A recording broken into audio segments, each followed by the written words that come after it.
9 de diciembre celebramos a San Juan Diego. San Juan Diego nació en 1474 en el Calpulle, en Tlayacac, en Cuautitlán. Estaba localizado a 20 kilómetros al norte de Tenochtitlán, México. Establecido en 1168 por la tribu Nahua y conquistado por el jefe azteca Axayacatl en 1467. Cuando nació, recibió el nombre de Cuauhtlatoacín, que quiere decir el que habla como águila o águila que habla. Juan Diego perteneció a la más numerosa y baja clase del imperio azteca.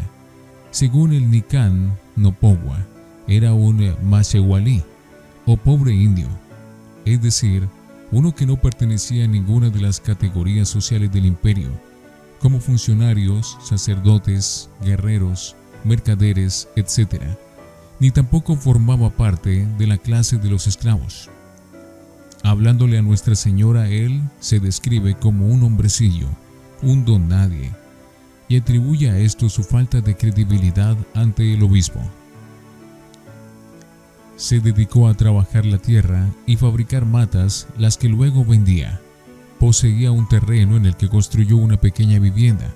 Más adelante contrajo matrimonio con una nativa sin llegar a tener hijos. Opción por Jesucristo. Juan Diego, antes de su conversión, era un hombre muy delicado, como lo testifica las informaciones guadalupanas de 1666. Esto lo ayudó a poder estar mejor preparado para que, entre los años 1524 y 1525, realice una opción total por el Señor Jesús, bautizándose junto a su esposa. Él recibió el nombre de Juan Diego y ella el de María Lucía. Fueron bautizados por el misionero franciscano Fray Toribio de Benavente, llamado por los indios Motolinia o el pobre, por su extrema gentileza y piedad y las ropas raídas que vestía. De acuerdo a la primera investigación formal realizada por la Iglesia sobre los sucesos, las informaciones guadalupanas de 1666, Juan Diego parece haber sido un hombre muy devoto y religioso, aún antes de su conversión. Hombre de Dios. Desde el siglo XVI existen documentos en donde se sabe de la vida y fama de santidad de Juan Diego. Uno de los más importantes fue, sin lugar a dudas, las llamadas informaciones jurídicas de 1666, importante proceso canónico, aprobado después por la Santa Sede y constituido como proceso apostólico, cuando se pidió la aprobación para celebrar la fiesta de la Virgen de Guadalupe los días 12 de diciembre.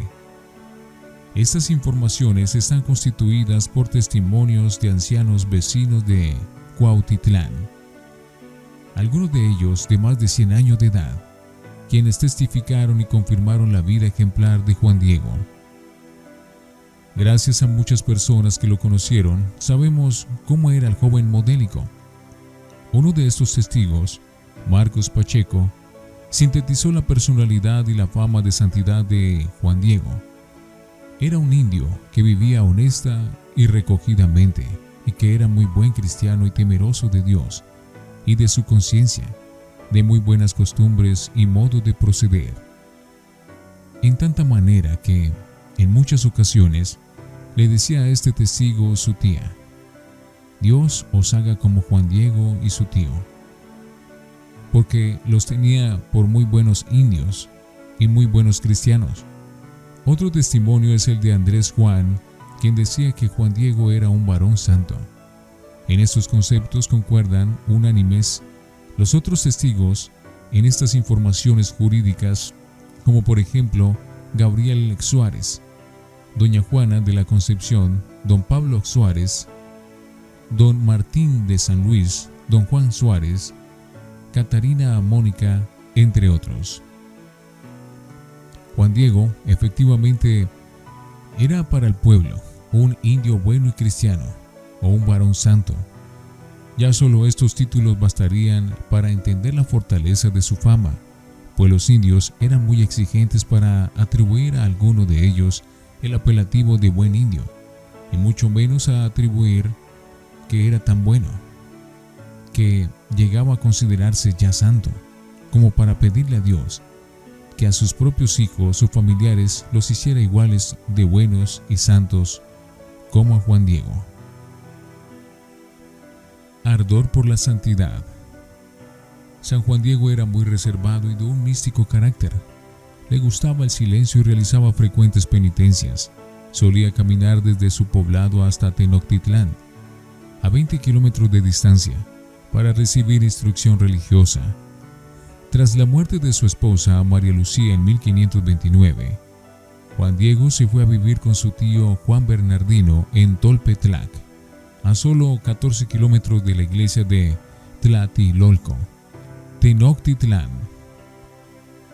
Él caminaba cada sábado y domingo a la iglesia, partiendo a la mañana muy temprano, antes que amaneciera, para llegar a tiempo a la Santa Misa y a las clases de instrucción religiosa. Caminaba descalzo, como la gente de su clase, más igualí, ya que solo los miembros de las clases superiores de los aztecas usaban cactlis o sandalias, confeccionadas con fibras vegetales o de pieles. En esas frías madrugadas, usaba para protegerse del frío una manta, tilma o ayate, tejida con fibras de maguey, el cactus típico de la región. El algodón era solo usado por los aztecas más privilegiados. Milagroso encuentro. El sábado 9 de diciembre de 1531, muy de mañana, durante una de sus caminatas camino a Tenochtitlán, recorridos que solían tomar unas 3 horas y media a través de montañas y poblados, Juan Diego se dirigía a la misa sabatina de la Virgen María y al catecismo, a la doctrina en Tlatelolco, atendida por los franciscanos del primer convento que entonces se había erigido en la Ciudad de México. Cuando el humilde indio llegó a las faldas del cerro llamado Tepeyac, en donde actualmente se le conoce como Capilla del Cerrito, de repente escuchó cantos preciosos, armoniosos y dulces que venían de lo alto del cerro. Le pareció que eran coros de distintas aves que se respondían unos a otros en un concierto de extraordinaria belleza.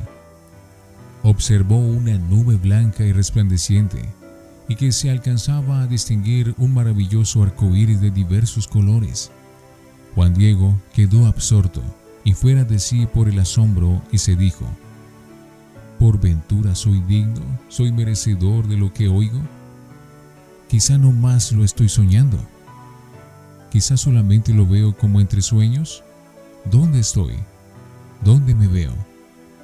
¿Acaso allá donde dejaron dicho los antiguos nuestros antepasados, nuestros abuelos, en la tierra de las flores, en la tierra del maíz, de nuestra carne, de nuestro sustento? ¿Acaso en la tierra celestial?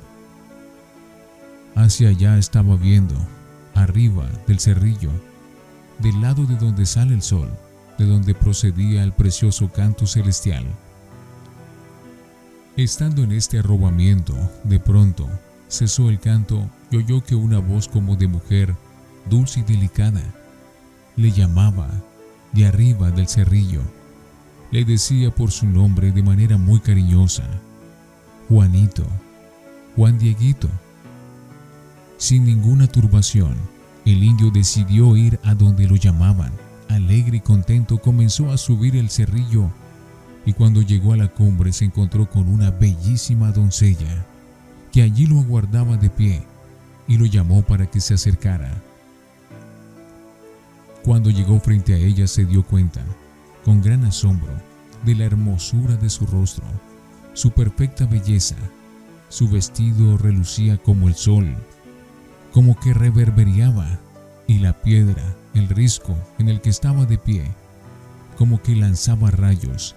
El resplandor de ella como preciosas piedras, como ajorca, todo lo más bello parecía. La tierra como que relumbraba con los resplandores del arco iris en la niebla, y los mezquites y nopales y las demás hierbecillas que allá se suelen dar parecían como esmeraldas. Como turquesa parecía su follaje y su tronco, sus espinas, Sus aguates relucían como el oro. Todo manifestaba la presencia divina. Ante ella Juan Diego se postró y escuchó la voz de la dulce y afable Señora del Cielo en idioma mexicano. Le dijo: escucha, hijo mío el menor, Juanito, ¿a dónde te diriges? Y él le contestó: mi señora, reina, muchachita mía, allá llegaré, a tu casita de México, Tlatelolco, a seguir las cosas de Dios que nos dan, que nos enseñan quiénes son las imágenes de nuestro Señor, nuestros sacerdotes. Fiel hijo de María. Así se inició el diálogo filial que Juan Diego tuvo con Nuestra Señora de Guadalupe. A partir de entonces y hasta su muerte, el santo indígena se encargó de anunciar el milagroso encuentro, viviendo y sirviendo en la ermita recién construida, según la voluntad de Nuestra Señora de Guadalupe, a los pies del cerro del Tepeyac, y en donde fue colocada la sagrada imagen que fuera la prueba contundente para Monseñor Juan de Zumarraga, obispo de México en aquel entonces, para que creyeran aquel relato por el que infinidad de veces Juan Diego lo visitaba. Según cuenta la historia, el santo mexicano insistía, por orden de un muchacho, que se le reveló como la siempre Virgen Santa María. El prudente obispo Zumarraga se manifestó escéptico al relato del visitante, pero el 12 de diciembre de 1531 había que creer o reventar. El indio se apareció nuevamente en el despacho de su excelencia con su poncho repleto de rosas. Ya ahí la cosa cambió.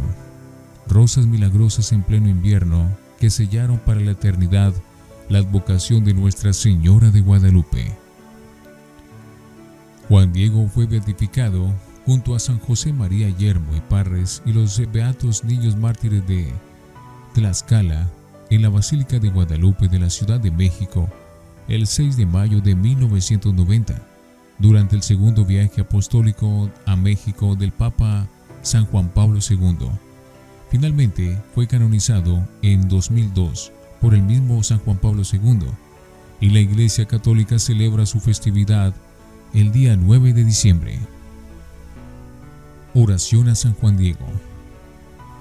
Tú, que fuiste elegido por Nuestra Señora de Guadalupe como instrumento para mostrar a tu gente y al mundo que el camino del cristiano es uno de amor, compasión, comprensión, valores, sacrificios, arrepentimiento de nuestros pecados, aprecio y respeto por la creación de Dios y por encima de todo, uno de humildad y obediencia. Tú, quien ahora sabemos que estás en el reino de nuestro Señor y cerca de nuestra Madre, sé nuestro ángel y protégenos. Quédate con nosotros mientras luchamos en esta vida moderna sin saber la mayor parte del tiempo dónde fijar nuestras prioridades. Ayúdanos a orar a Dios por medio del corazón de Nuestra Señora de Guadalupe hacia el corazón de Jesús para obtener los dones del Espíritu Santo y usarlos para el bien de la humanidad y el bien de nuestra Iglesia. Amén. San Juan Diego, ruega por nosotros.